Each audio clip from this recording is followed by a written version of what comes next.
ಒಂದು సరళ ప్రేమ కథ 2024లో రిలీజ్ అయిన ఈ కన్నడ మూవీని తెలుగు డబ్బింగ్‌తో ప్రైమ్ వీడియో ఓటీటీలో స్ట్రీమింగ్‌కొచ్చింది. డబ్బింగ్ కూడా పర్వాలేదు. కథ విషయానికొస్తే అతిశయ్‌కు గొప్ప మ్యూజిక్ డైరెక్టర్ కావాలనే ఆశయం ఉంటుంది. ఇంట్లో వాళ్ళకి మాత్రం ఈ మ్యూజిక్ ఫీల్డ్ నచ్చదు. తన ఇంట్లోనే ఒక కుటుంబ సభ్యురాలుగా పెరుగుతున్న అనురాగతో 'నువ్వే కావాలి' మూవీ టైప్‌లో గిల్లి కజ్జాలు నడుస్తుంటాయి.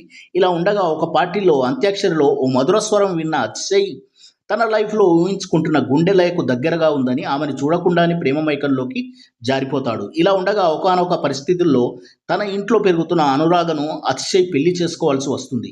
ఇద్దరి మనసులో వేర్వేరు వ్యక్తులు ఉన్నా తప్పనిసరి పరిస్థితిలో పెళ్లి చేసుకుంటారు. కానీ ఆ తర్వాత తాము ప్రేమించిన వ్యక్తుల కోసం ఇద్దరు ఒకటై అన్వేషణ సాగిస్తారు. ఈ క్రమంలో అతిశయ్, అనురాగలకు ఎలాంటి అనుభవాలు ఎదురైనాయి? ఇద్దరు తమ ప్రేమలను సాధించారా అనేది మూవీ ప్లాట్.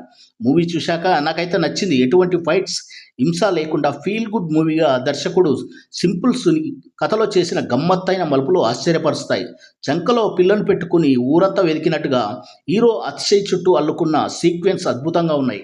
టెక్నికల్‌గా అన్ని విభాగాలు బాగున్నాయి. మ్యూజిక్ పరంగా మ్యూజికల్ జర్నీ చేయిస్తుంది movie. Hero Vinay Raj, heroine స్వతిష్ఠతో పాటు మధురగా చేసిన మల్లిక సింగ్ ఆకట్టుకుంటుంది మూవీలో. నాకైతే కుటుంబంలోని అనురాగాలు, అనుబంధాలు చాలా నచ్చాయి. వాటిలో ఉండే కామెడీ